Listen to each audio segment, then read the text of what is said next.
God, I pray that we would be your hands and feet. Bless this food that we've consumed today. Thank you for the veterans that are here, for the freedoms that we have in the United States of America. We are so thankful for that. Thank you for sending your son to the cross to die. That's where the real freedom comes from. And we're so thankful for our salvation. God, be with us today. Again, be with this conversation. In Jesus' name we pray. Amen. Amen. Hey, thank you again. Hey, two things that everybody in the room I hope can agree to. Texas Tech is winning 8-5 right now. So can I get a record? Good. So we started off on a good note. And the second thing is, if you are a veteran in this room, I would love for you to stand up so we can recognize your service. Awesome. Thank you so much.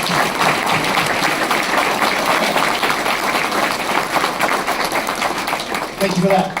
I would like to introduce Ms. Heather Keister.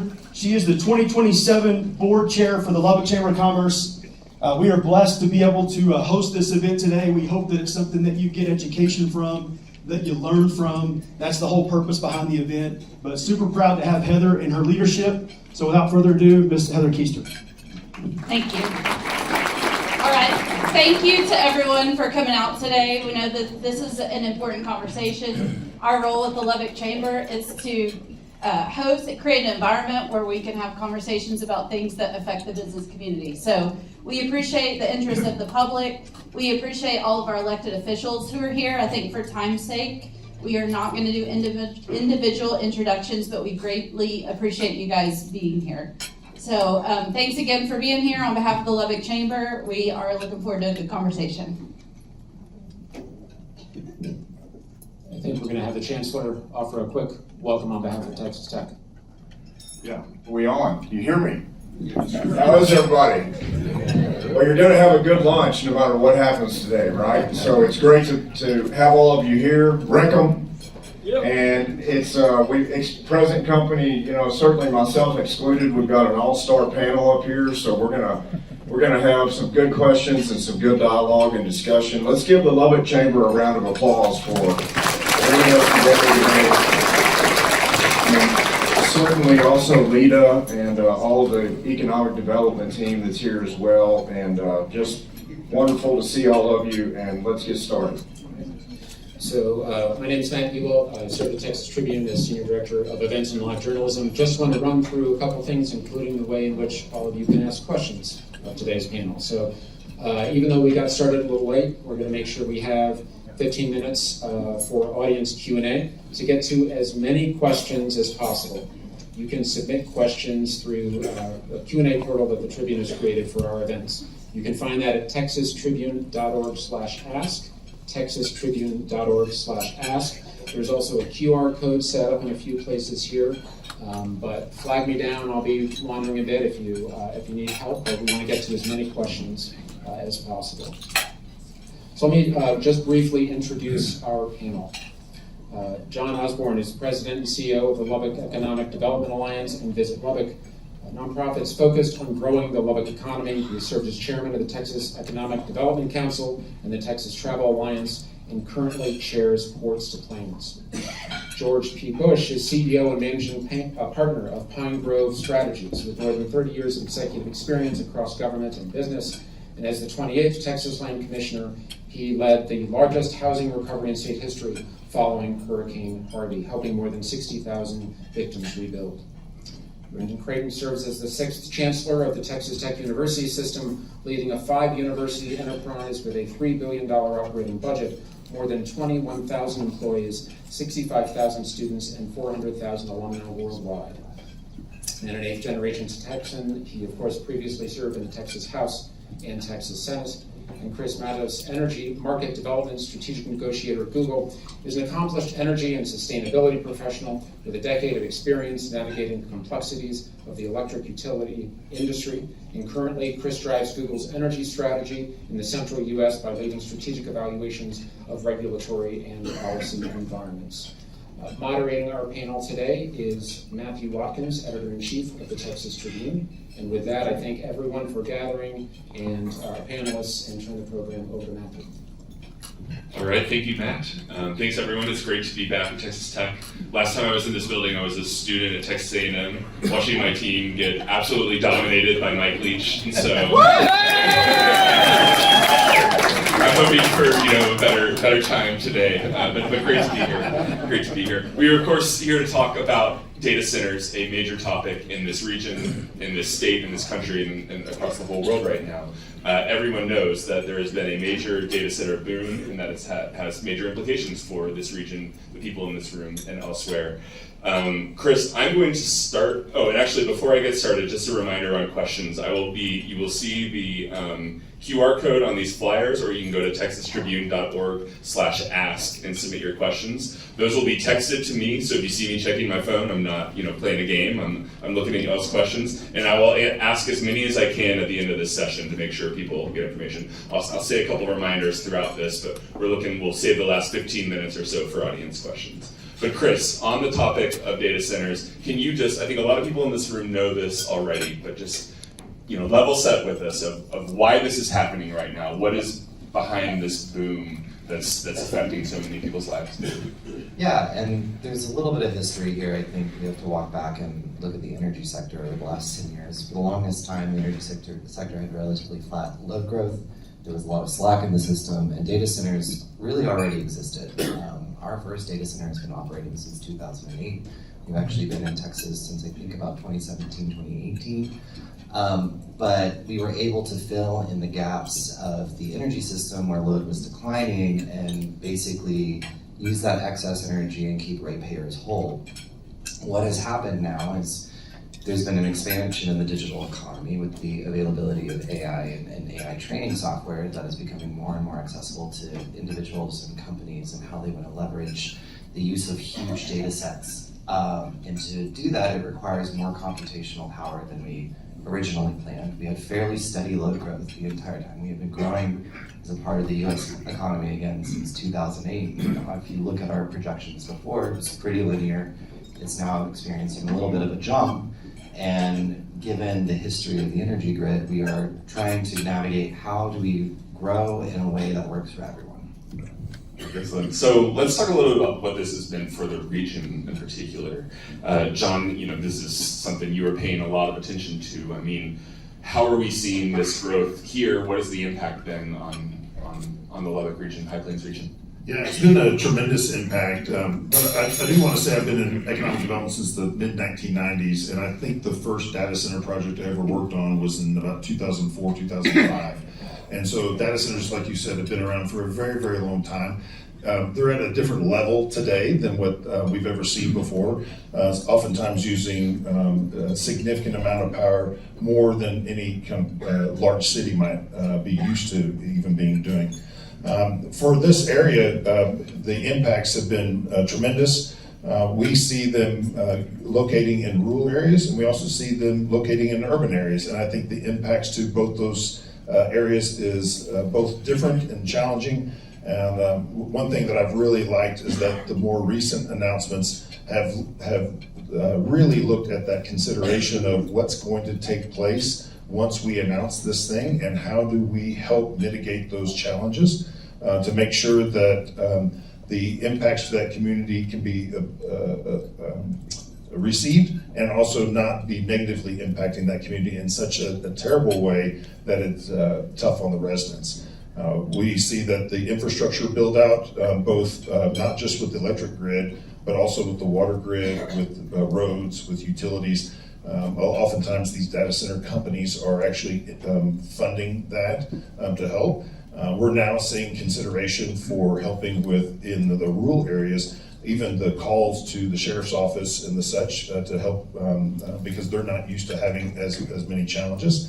And then I think a lot of our developers are coming in and looking at housing opportunities so that we're not just having man camps like you used to see in the Permian Basin and other oil and gas plays. Chancellor, you have really led a focus of the Texas Tech system and being reactive to these and trying to seize an opportunity there. Can you just talk a little bit about what the Texas Tech systems, how they've been thinking about this and what you've been doing in this realm? Sure, of course. Across many categories within your question, coming in when I started in November, we had Project Matador already underway as the landlord out there for a 5,700 acre ranch that for the plans that are in place for that to be one of the largest AI and data energy footprints in the country, and a nuclear component. I mean, we're 27 days ahead of China on AI. We're 27 years behind China on nuclear. And there's an intersection between the two, because we have to have all energy solutions, on the table. Every tool in the bucket. If we were on a nation, we would be 7th in the world in natural gas. We lead California in renewables, and we have a business, pro-family mindset in government, right? So we have all these categories, but out of all the projects announced in the country, the largest in the world are in West Texas, and it just makes sense for Texas Tech not just to follow, but to lead as a sovereign university entity involved in the future of what AI will mean to our economies and the evolving nature of how it touches every different discipline that is taught here, and the workforce side of it as well. So as you know, we traveled to NVIDIA in my first couple of months, knocked on the door in Santa Clara, and before we left, we had put a deal together to have the fastest high-performance computation chips coming to our campus at any university in North America, and that'll be in late June at the Innovation Hub. So what does that mean? That means incredible solutions related to the grid, related to how we work together with these AI and data projects, and it puts Texas Tech at the forefront in that university leadership role, as we should be. If I could add to that, one reason why we're seeing so many data center projects throughout this entire region is because there is pent-up demand of renewables that couldn't get to the Texas Triangle. Those lines were so full that there's oftentimes energy that's not being produced, even though we have the wind capacity and the solar capacity, because the lines were too full. The connection of Lubbock to enter into that grid creates an opportunity to bring a lot of that power here, and that power consumption here. But also throughout the entire region, we're seeing data centers that are locating on those CREZ lines to get access to that wind generation, so that it is renewables that are helping to fuel a lot of this. And additionally, Lubbock sits on the northern edge of the Permian Basin. That is a huge opportunity to access natural gas. And right now, there's not the ability to store that natural gas very effectively. So the opportunity to have generation related to natural gas really is an opportunity for these data center companies to come in and have access to a real portfolio that can be sustainable for themselves. So, we should acknowledge, right, that there are a lot of strong feelings about data centers in both directions, right? There are a lot of reasons that people are supportive of them, want to see them, coming to their communities, and there are a lot of reasons that people are skeptical and concerned. I'm going to drill in a little bit to some of the reasons people are, excited, pushing for this, and then get into some of the questions and concerns as well. When I hear people talk about, who are supportive of data center construction in their communities and their regions, I hear three things. I hear national security, I hear tax revenue, and I hear jobs. Land Commissioner Bush, former Land Commissioner Bush, I want to start with national security. Give me that pitch. Why should we want, for security reasons, to have these built here as opposed to elsewhere? Well, we need not only the AI models to be underpinned, backed by Western civilizational values that we uphold and hold dear, rather than a Chinese state-controlled model. And if you just look back to January of last year with the DeepSeek moment, as I call it, when trillions of dollars of our own capital markets were wiped out overnight because of their release of the DeepSeek, it shows the national security implications of making sure we win this race. Both from an offensive and a defensive capability. As a former intel officer, I can share with you multiple cyber attacks, which, Mr. Chancellor, I believe you have a cyber program here that is training students on the risks, the very real risks that China present. In fact, accessing President Trump's phone towards the end of the last election cycle. So they've gotten very good, and they're leveraging AI every day, both offensively and internally, in controlling their own population. So just as a proud red meat-eating American patriot, I just want this model to be innovated here. but also the tech stack. The tech stack, we want a tech stack that's 100% American, that's made in America first, that has American values, instead of importing, which we've done largely for many aspects of our infrastructure to date. So this is an opportunity to reindustrialize the American economy, and in large part because of Texas ingenuity to backstop this. So I'm sorry to sound like the spook, but with that intelligence training, regretfully, we are falling further behind, as the Chancellor pointed out, as it related to this race versus China. And from a security issue, if that data center is controlled in a foreign area that all of a sudden becomes an adversary of the United States, there's the danger of it being turned off or controlled with information. And so there's a real challenge for who gets their networks up first, and where do we as Americans plug into getting our information, especially as more and more systems rely on that AI in order to operate. We want to make sure that the United States allows for those data centers to be available to us and to those systems. Okay, the tax breaks, the tax revenue, is fairly obvious, right? You build a big, expensive $1 billion facility, that property tax can be realized by school districts, cities, counties, hospitals, et cetera. Exactly. Jobs as well, right? You need people to build them. There are a lot of tax breaks going into this that are, reducing the amount of value that can be realized. And then a lot of people point to the jobs and say, these are construction jobs. Once these are up and running, they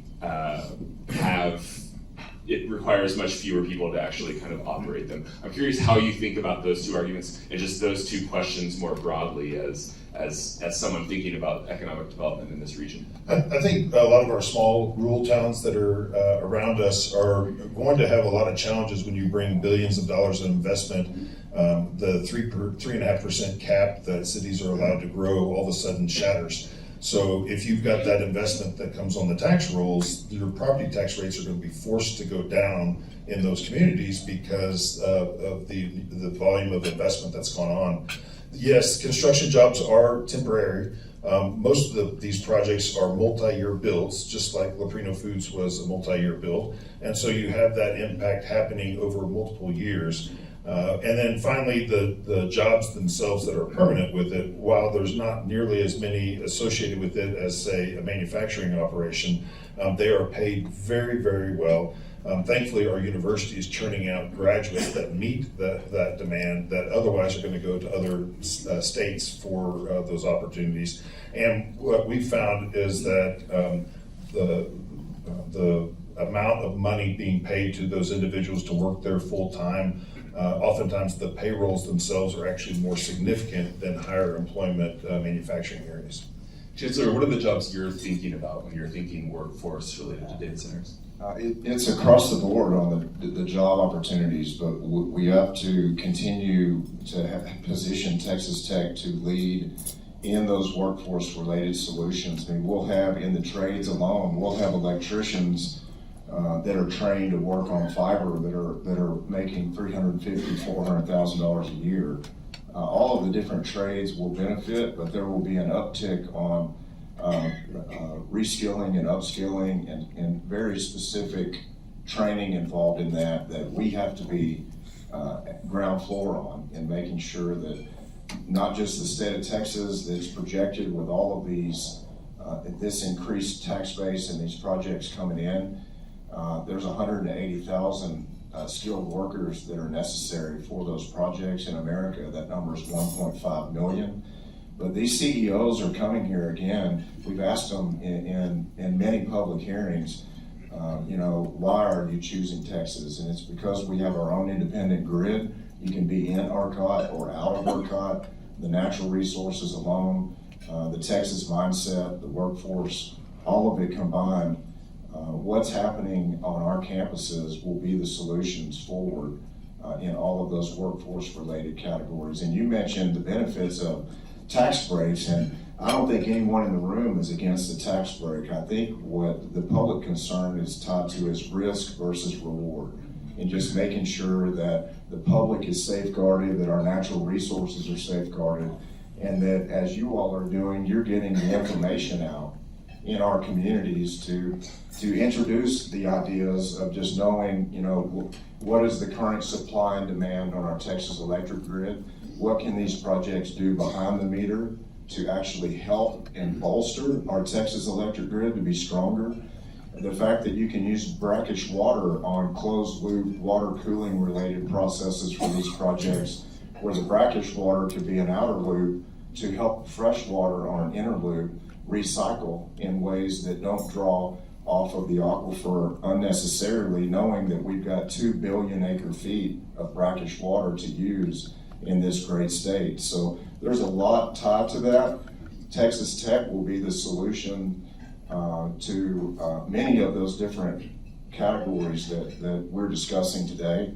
And it's our duty, as the commissioner mentioned, to not just prevent foreign adversaries, to be the solution-oriented decision makers in the stewardship of what is coming in this entire explosion of AI, but also not to allow other states to decide exactly what will happen in this economic sector. And yes, I'm going to pick on California or New York or Illinois and just say there's a lot of great things about those states, but they're not Texas, and they're not run by the influence of Texas families. And we'll strike an incredible balance with the stewardship of these companies in fostering our expectations across the board. I think our workforce needs also trickle down, even from the university. We're seeing a resurgence in the electrical and plumbing programs at high schools in our community college system here, interest in those programs because they're seeing, those students are seeing opportunities for a job as soon as they graduate from those different institutions. And so it's throughout the entire education system, there are opportunities that people are seeing for their long-term career. And I want to add to that, it's not just a 1-hour AI credential that we'll be adding to a marketing degree or teaching a student how to use Claude or an app on their phone. It is working with world-class, best-in-class engineers from the private sector that are shaping the future of these economies that we will all send students into the workforce to benefit from. And our participation and our adaptability, our work ethic, what we bring to the table will foster a better climate in all respects for these projects. Yeah, I think from Google's perspective, we estimate that for every 1 Google job, there are 9 supporting jobs within a community that are related to either the data center operations or supporting the surrounding economic system. One of the things too we found feedback on is sometimes the community, we right-size our facilities and those jobs to the community. Not every community in which a data center is can support 500, 600, 700,000 people. There's a lot of infrastructure in terms of just roads, housing, water, electricity that would have to go on in that. And so we work very closely with community leaders on understanding what is the right size and the right amount of employment for your growth. And then how do we look at a long-term plan? You know, with regard to taxes too, many of the agreements we enter in with counties and cities have other types of riders that are directly related to our building and funding of infrastructure within the city. It is in part to support our operations and the construction of them, but there's another part of it too, where after that construction phase is done, that infrastructure is still in place for the community's benefit. We did a similar event like this in Amarillo yesterday, and one of the big pieces of feedback that we heard from the crowd was, what about the sort of existential questions around AI, right? Like you talk about jobs around data centers, but there's a fear about other jobs being taken away by AI. The accountants or the first-year lawyers coming out of law school, and things that used to be done by them might be replaced by AI. How do you think about that, Chancellor, as you're preparing the future workers of Texas? Yeah, and a lot of those are narratives and conjecture that's floating around. A lot of it is speculation, right? I mean, as Microsoft was to the desktop and with the impact on a secretarial pool, it might have cost some jobs in that respect, right? Because there were efficiencies. but it also was an explosion into incredible expansion in our economic outputs across small businesses all over America that only had a certain amount of capacity without that desktop. Where Apple is the platform for so much of what we consider to be handheld devices, NVIDIA will be that example, and Google for the platform going forward for all things AI, no matter what company we list as best in class. And to be at the table on that and to be part of the opportunities that come from job growth in all those different categories, it'll be fascinating to see. There's not any expert in any conference that can tell you the exact answer to that question. Anyone that does, I would be skeptical of the answer. But I think that's the stewardship that the commissioner is talking about. Certainly with Google represented here today and already out in the community working on that type of responsible stewardship, that's top of mind. And so from there, we just have to see what comes from the guardrails and the regulatory side that's established by government, which that's very important. That's being talked about a lot right now. And also from the private sector as they establish their own. I really like what Marcy Roselle said at our event last fall, our economic forecast event. She's a financial analyst for CNBC, and she said AI is a lot like the tractor to some jobs and the spreadsheet to others. And if you think about the tractor changed the landscape of the American farmers, and they could farm so many more acres as a result of having a tractor, and they were more efficient with it, and they were a lot of production. And so yes, the number of jobs associated with farming decreased, but then increased in food production areas. And yet for the spreadsheet, it didn't make us need less accountants. It actually caused us to hire more accountants because they became more proficient and better at their craft, and it created whole new categories of people that needed to use the spreadsheet. And so the technology, I think, is still determining how, as it's deployed, how will it affect a specific job, but sometimes it's going to create whole new opportunities for us and make us better at what we're doing. It's also the modeling involved with that for the problems that it solves in our day-to-day lives. I lost my dad to CLL leukemia in 2008. That blood disease was devastating at that time. If he would have contracted that leukemia in 2013, he would have been cured at the stage that he found out about it. So that difference in a very short period of time is directly related to the modeling that AI and these data centers can produce for our research faculty and those in our health sciences centers and working in our cancer centers to find that type of modeling that normally might take 6, 7, 8 years. Instead, it's 27 days.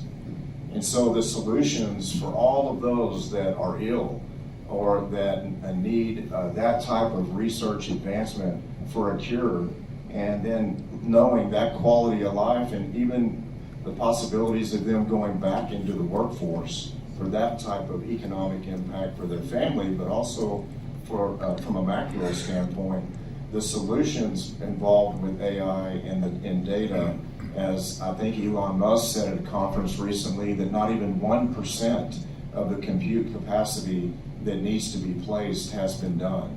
And so that is incredibly, inextricably tied to healthcare solutions when we're talking about that. So benefits, again, risk versus reward. Okay, let's talk about some of the risks, some of the concerns people have in this. A big one, of course, is electricity. These data centers require a lot of power. The Fermi project outside of Amarillo was talking about needing the power generation equivalent to this entire state of New York in order to achieve kind of what they were looking toward.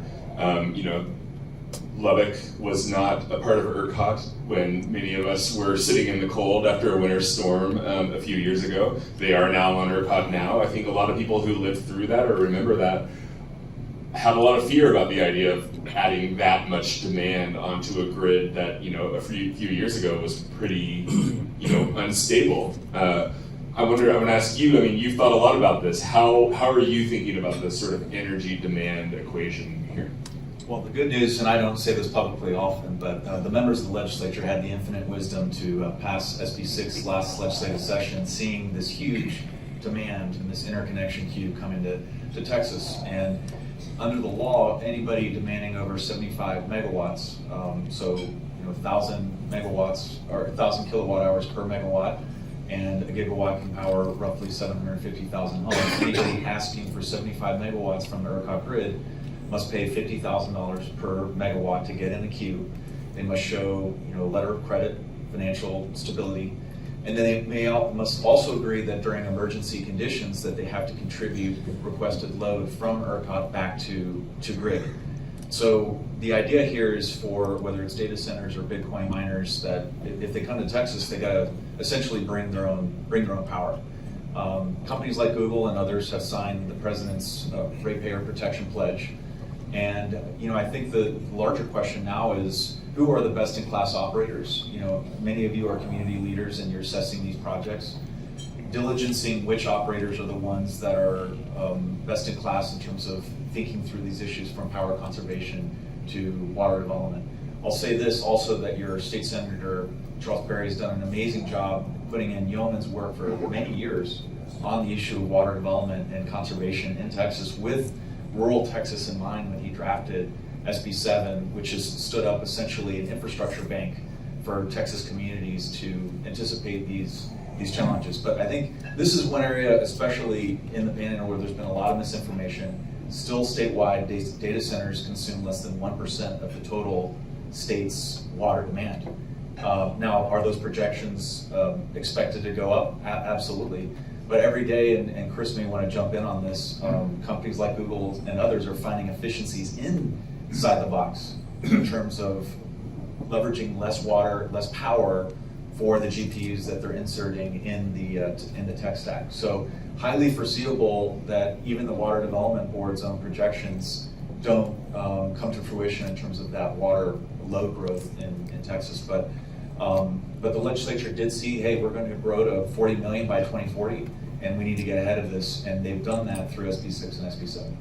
I know that there are a lot of these data centers are, as you said, bringing their own power, right, and sometimes plugging directly into the power centers. But is there not simple sort of supply and demand issues here? If demand for electricity goes up significantly, is that not going to have an effect on the price of power that average people are paying for?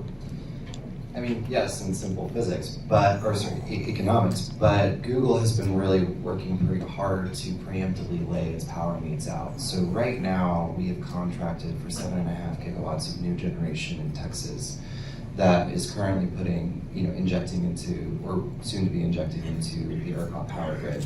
This is well in excess of what we use at the moment and is just the beginning of where we plan to end up in terms of the energy economy. Another thing to consider, though, is the average age of energy infrastructure and its need for replacement. So energy infrastructure right now is on average 40 to 60 years old and is reaching the end of its used and useful life.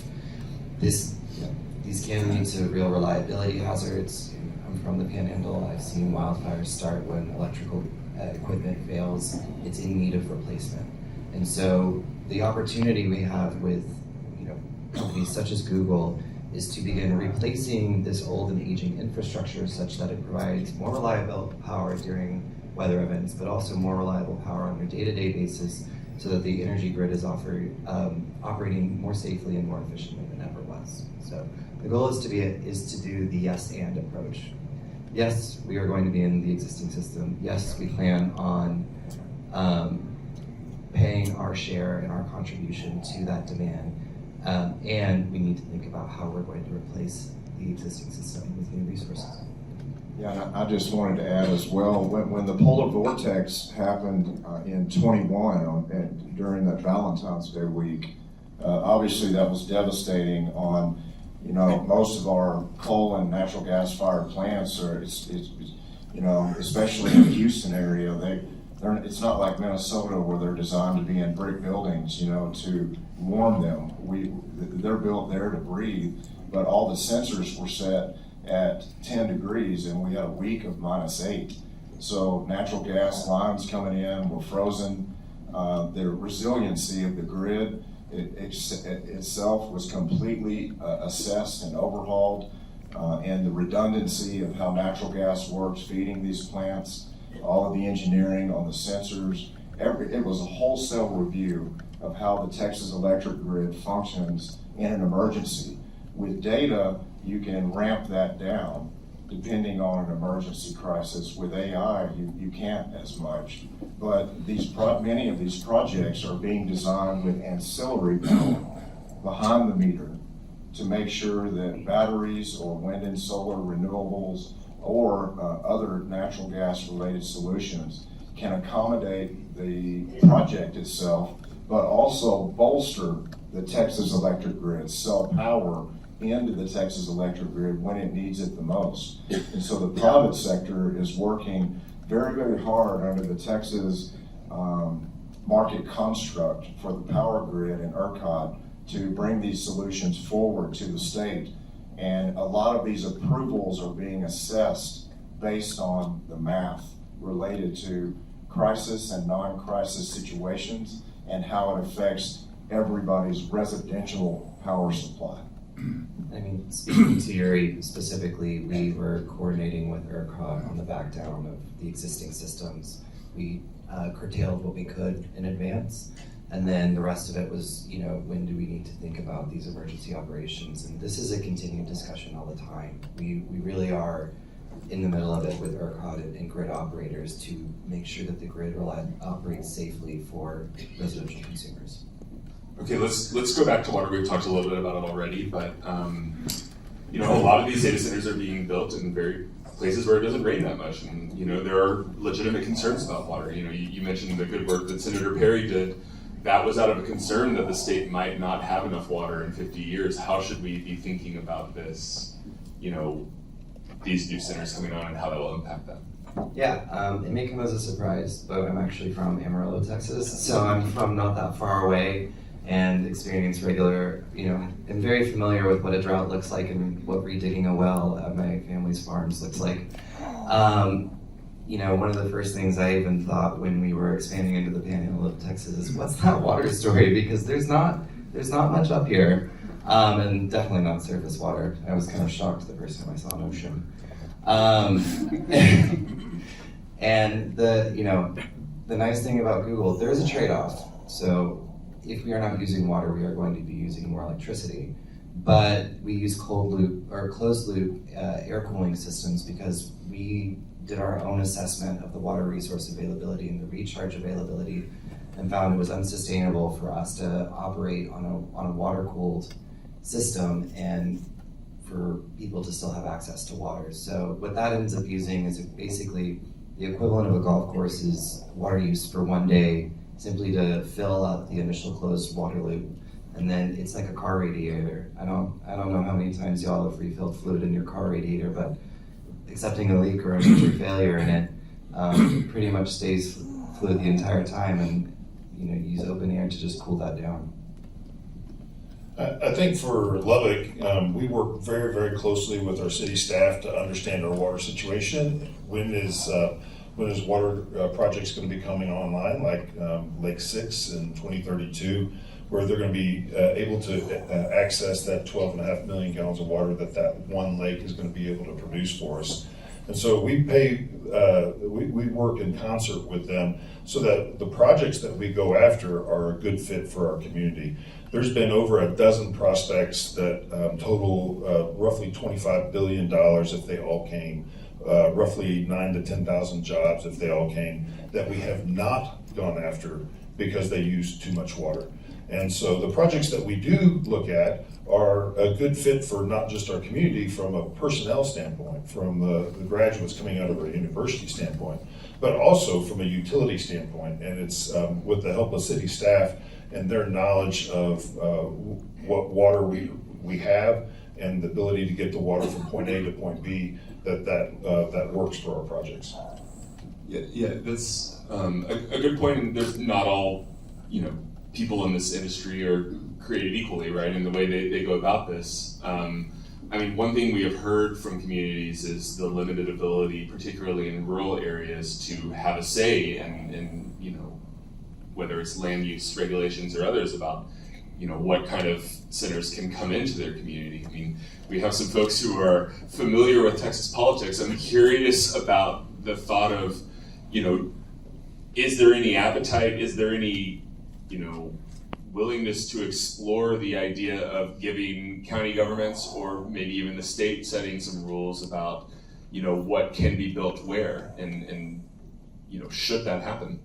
So currently there are the legislature are hearing what are known as interim charges, priorities of the lieutenant governor and the speaker, and 4 of those issues are tied into data centers.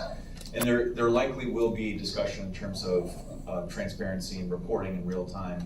Again, going back to best-in-class operators versus fly-by-night wildcatters, companies like Google and others are reporting in real time each individual site, their water consumption. So transparency has to be a big part of the footprint. An acronym you're going to hear a lot of in the coming years is what is known as a CBA, so a Community Benefit Agreement.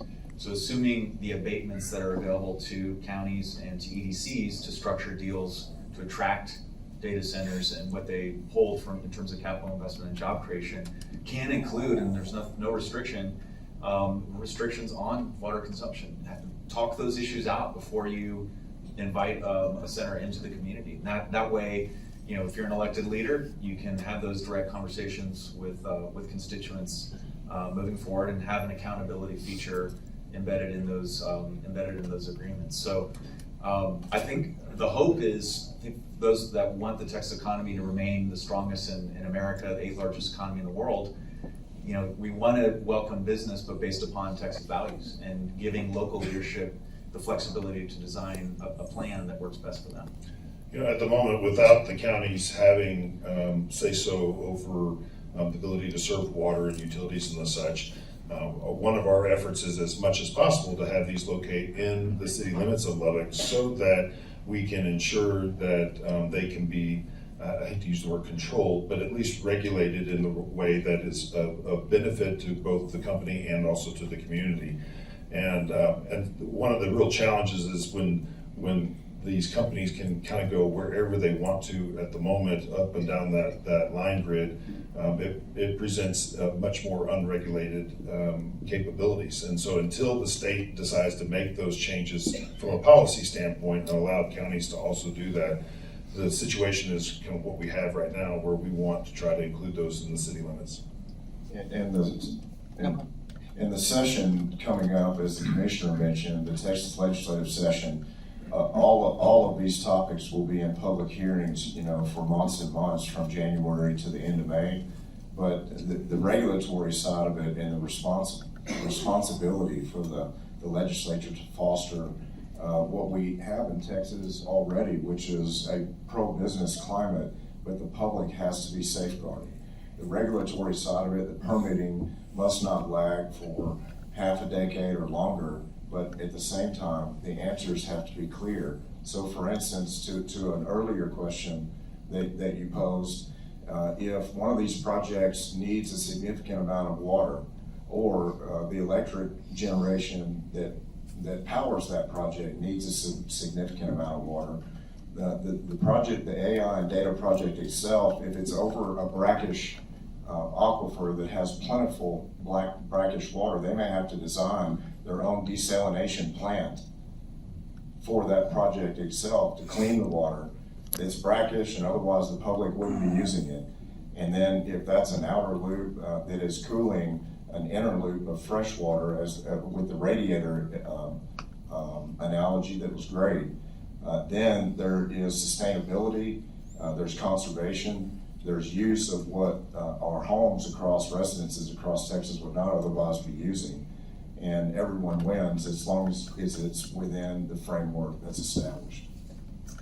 And, I talked about this a little bit yesterday. We take ownership for the lack of transparency in the past. And some of that is due to the fact, we didn't want to become want to come in and be perceived as changing a community. We're just part of it.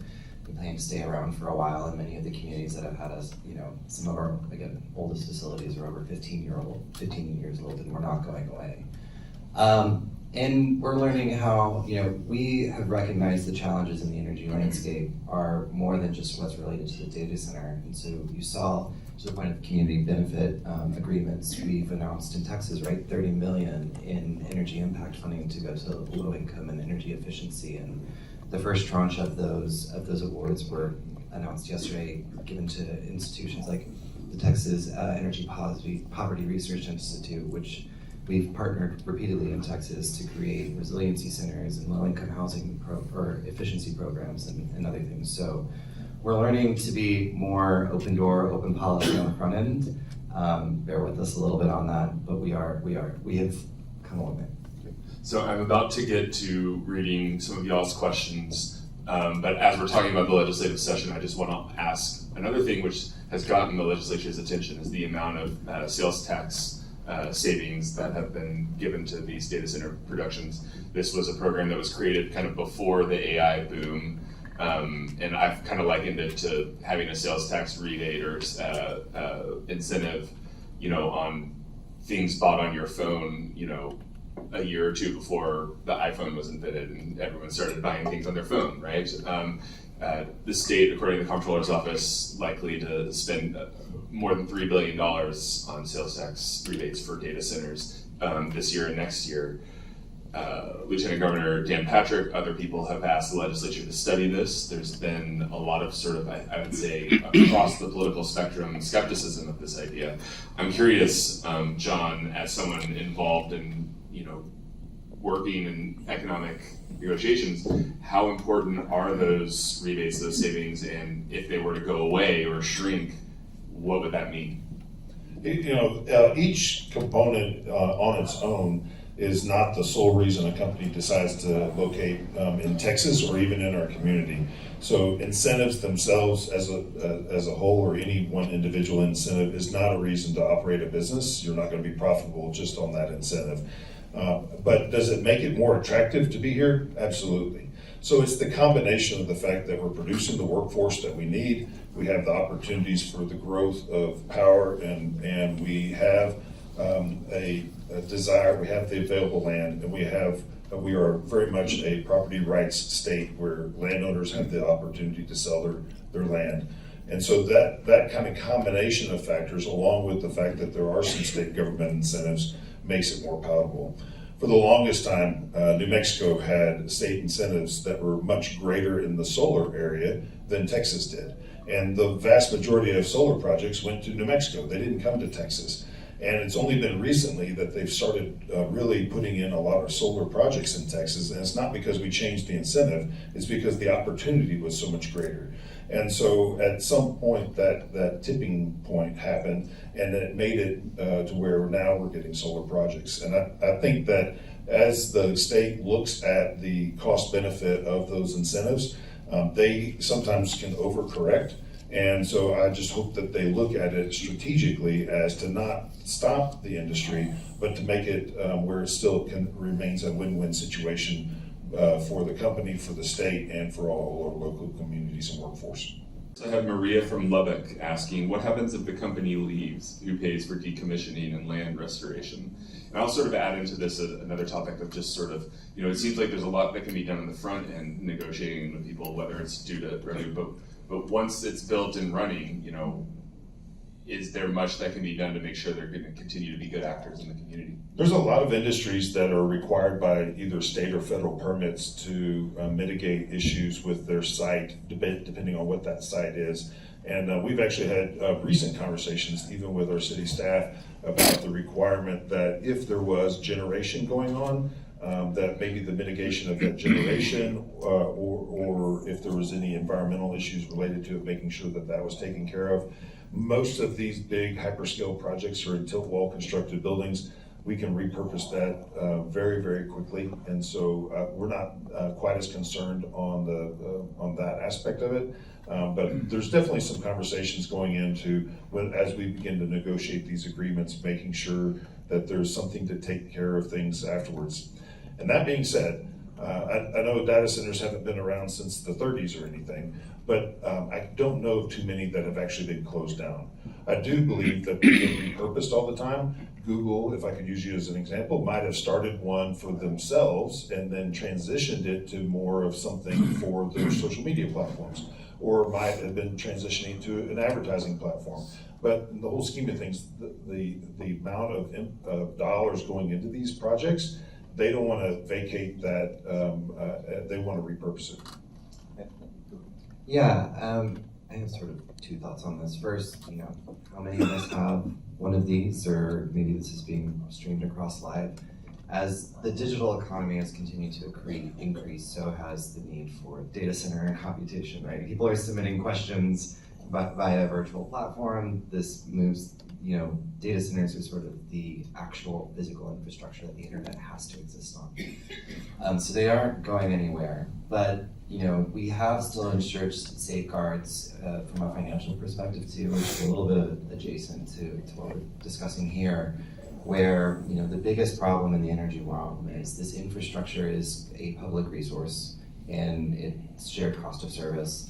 What happens if the data center's energy doesn't materialize, or if it doesn't even construct at all? And so Google has developed the capacity commitment framework, where there is a set of minimum charges and financial requirements that if we didn't materialize for any reason, ratepayers would be made whole on that. So we're making these types of commitments to make sure that y'all are protected and feel comfortable with us being in the community. Okay, let's go to another question. Keith from Lubbock asks, predatory and aggressive land acquisition tactics have been used by data center developers. What, if anything, can be done to protect ag producers and rural landowners from these practices in Texas? That's for you, Commissioner. Well, I'm not a believer in over-regulating and creating laws that prevent private transactions, private parties with private parties.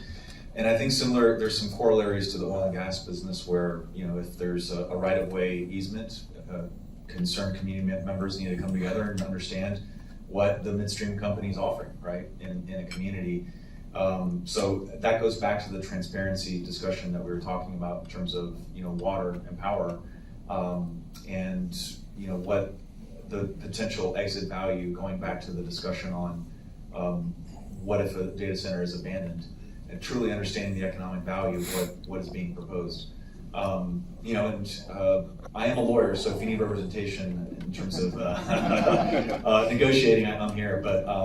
But in all seriousness, this is it's a unique opportunity for farmers, because a lot of farmers and ranchers can find more economic value from a potential exit to a developer. But I think from a community standpoint, there is an obligation to understand the good operators from the bad operators. And every day it's becoming clearer who those folks are. There's a lot of speculation going in and flipping land and the promises of powering that land, or getting in the interconnect queue with ERCOT and saying that this is a prospect in the site.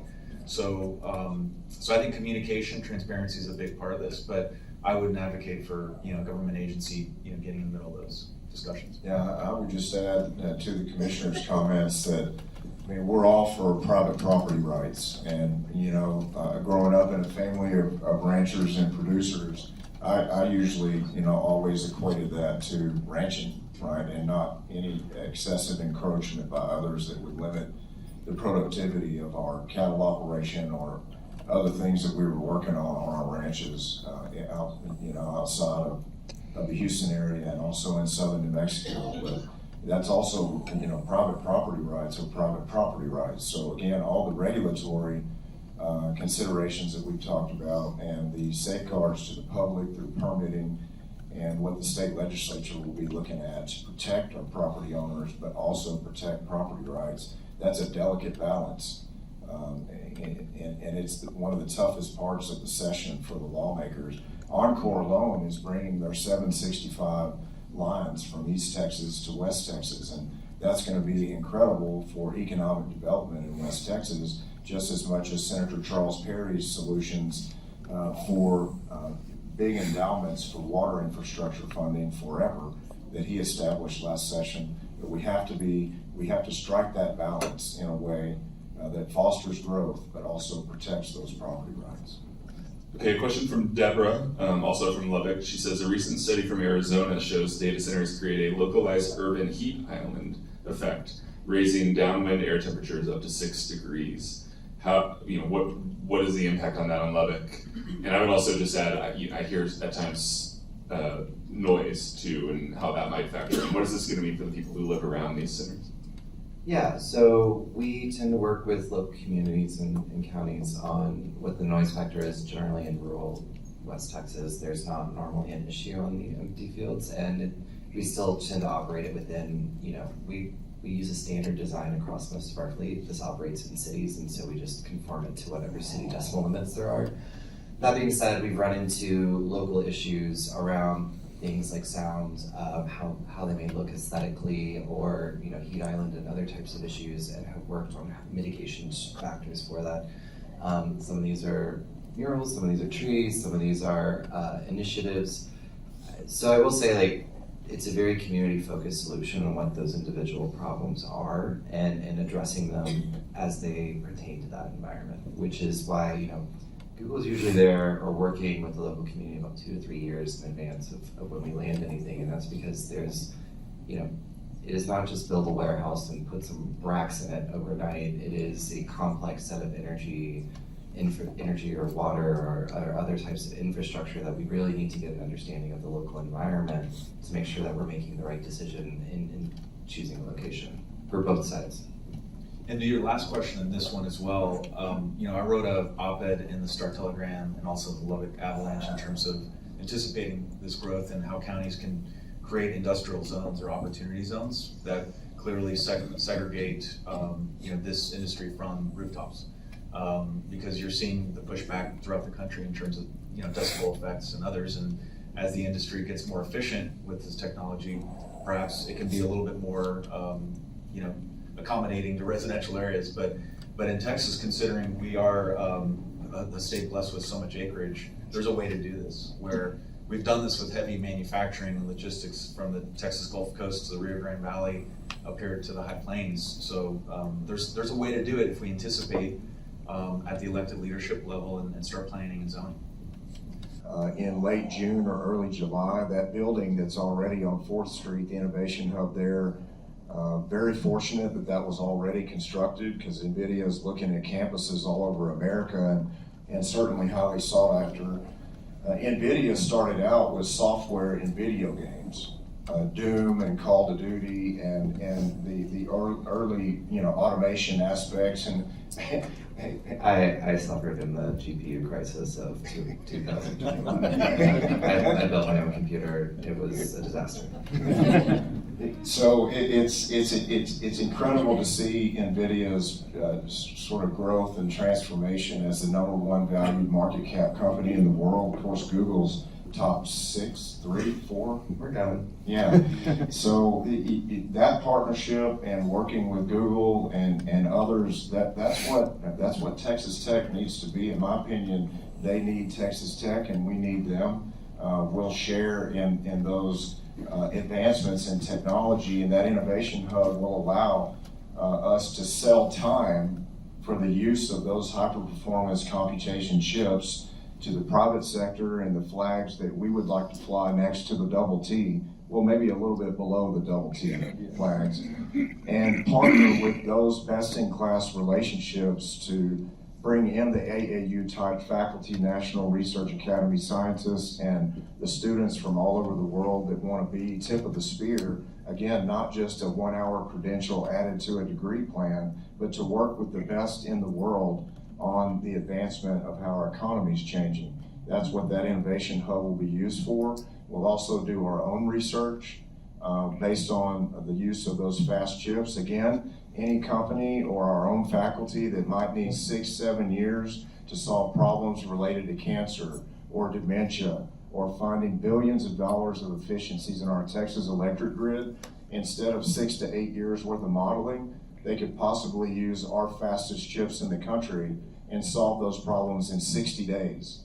What would that mean for those companies and for our faculty that are conducting that kind of research at that speed when every other company in the world and every other university can't go that fast? that means the red raiders are solving the problems that society needs solved quickly, and that our stewardship and our ethics and our accountability and adaptability is at the forefront with these companies to make sure that we're all advancing together, but with greater power and the Texas mindset and the Texas work ethic and our values. Okay, I'm going to try to get 2 more questions in. I know we're running a little late, but I want to get as many as we can, and then we'll wrap up. I was with filibustering there to make sure.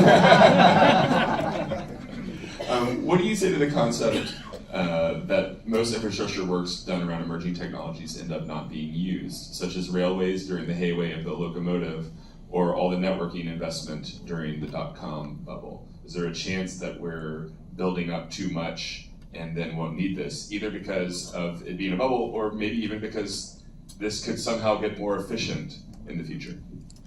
So I kind of go back to our growth story. We've been growing for 10 years pretty consistently across our data center fleets, and again, as digitalization continues. But that is also why I would love to have a Slack problem right now. I would love for excess infrastructure to get there.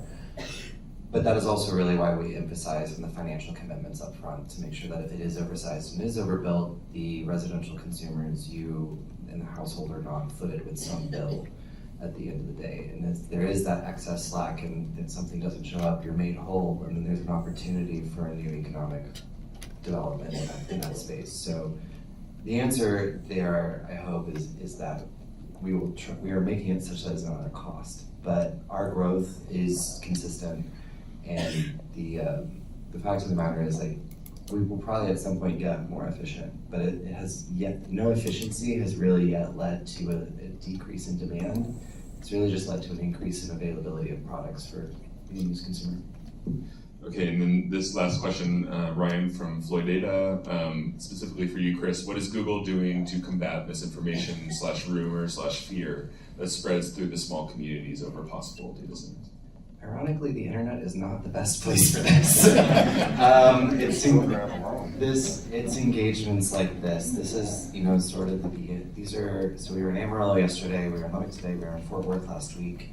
This is the sort of, we've learned that coming down and meeting people in person, giving the opportunity for question and answers such as this, and also panels and forums to engage with people directly is our next solution. And so we'll be back either here or in other cities throughout Texas over the course of the next few years, trying to address a lot of these issues.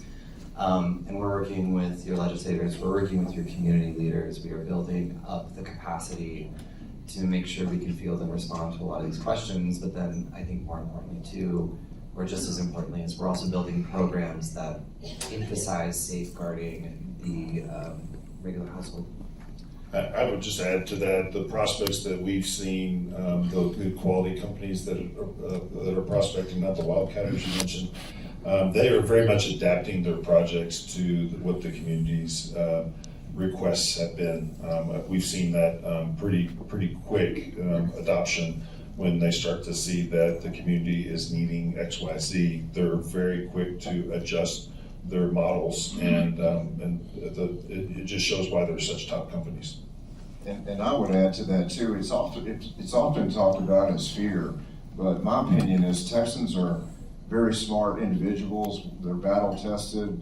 So much of this is demanding accountability for making the right decisions, and so that might be relayed sometimes as fear, but really it's just accountability that decision makers will be held responsible for making the best decisions for this state, our natural resources, certainly what education provides to our future workforce. And I would commend everybody here for committing their time to panels like this as they travel around the state, because the retail aspect of going straight to the public instead of leaving you to wonder or read about it without it coming direct from a decision maker, I think is a high value. And I would just commend everyone out here for offering their time to be here on campus today. Well, a big thank you to all of our panel, and a big thank you for all of you for being here. That is going to be it for us today.